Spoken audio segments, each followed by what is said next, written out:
அன்பு நண்பர்களே, அனைவருக்கும் அன்னை சமையல் உமாவின் அன்பான வணக்கங்கள். இன்னைக்கு அன்னை சமையலை பார்க்க போகிறது தீபாவளி ரெசிபி காரா சேவ். இதை நம்ம கடையில் வாங்கி சாப்பிடுவோம். இன்னைக்கு வீட்டிலே எப்படி சுலபமாக செய்யலான்றதை பார்க்கலாங்க. வாங்க காரா சேவ் எப்படி செய்யறதுன்னு பார்க்கலாம். 2 கப் கடலை மாவு,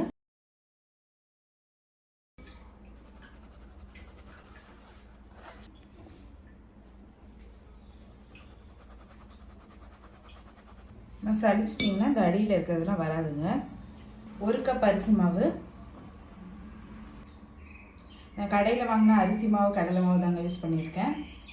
2 கப் கடலை மாவுக்கு 1 கப் அரிசி மாவு எடுத்துக்கோங்க, சரியாக இருக்கும். 1 டேபிள் ஸ்பூன் பொட்டுக்கடலை மாவு.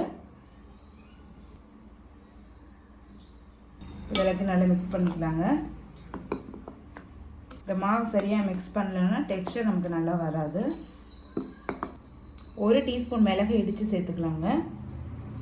1 டீஸ்பூன் சீரகம், அதையும் அதே மாதிரி இடித்து சேர்த்துக்கோங்க.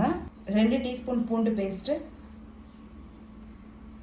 கொஞ்சம் பெருங்காயம், 1 டீஸ்பூன் மிளகாய்த்தூள்.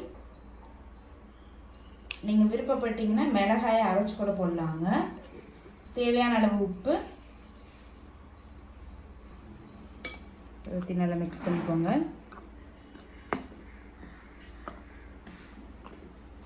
மிளகு ரொம்ப பெருசாக போட்டிங்கன்னா அச்சில் அடைச்சிக்கோங்க. அதனால் அதுக்கேற்ற மாதிரி கொஞ்சம் சின்னதாகவே போட்டுக்கோங்க. சூடான எண்ணெய் 2 டேபிள் ஸ்பூன் சேர்த்துக்கலாம்.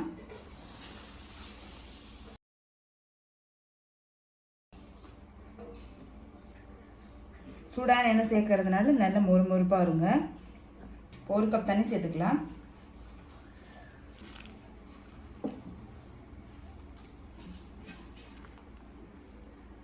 கொஞ்சம் கொஞ்சமாக தண்ணி சேருங்க.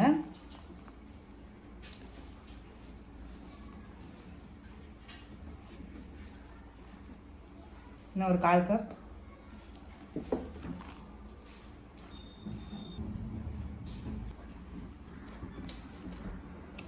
இப்போ மாவு கொஞ்சம் ஹார்டாக இருக்குங்க. இப்போ 1 டேபிள் ஸ்பூன் தண்ணி சேர்த்துக்கலாம். காரா சேவ் மாவு பார்த்திங்கன்னா ரொம்ப ஹார்டாகவும் இருக்கக்கூடாது, அதே நேரத்தில் ரொம்ப லூஸாகவும் இருக்கக்கூடாது.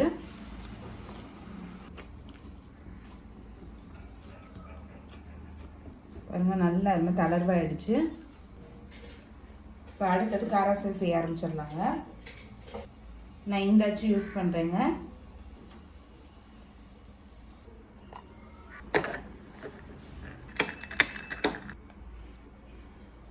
இப்போ காரா சேவ் புரிஞ்சுக்கலாங்க.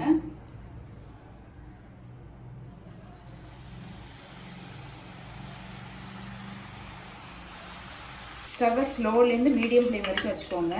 இப்போ மெதுவாக திருப்பிக்கலாம்.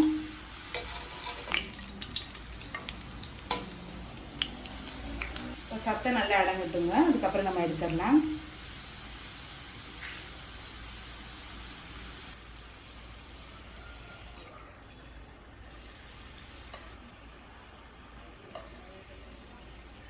இப்போ பாருங்கள், சத்தம் நல்லா அடங்கிடுச்சு. இப்போ எடுத்துடலாம்.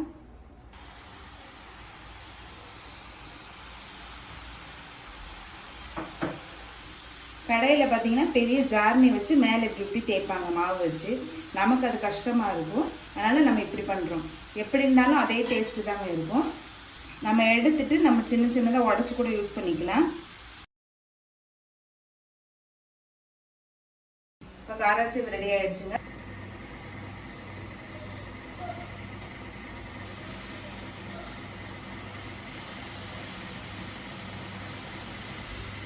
இது மாதிரி நீங்கள் கட் பண்ணி கூட போடலாங்க. இப்போ மெதுவாக திருப்பிக்கலாம்.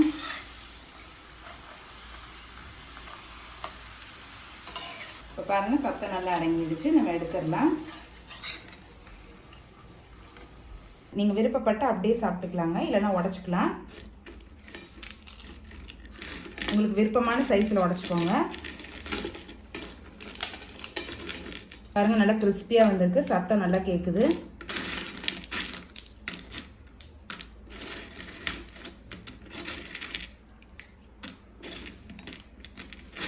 இப்போ காரா சேவ் ரெடி ஆகிடுச்சுங்க.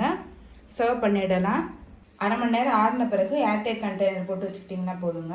10 நாள் வரைக்கும் கெட்டு போகாமல் இருக்கும். ரெசிபியை ட்ரை பண்ணி பாருங்கள், கண்டிப்பாக உங்களுக்கே பிடிக்கும்.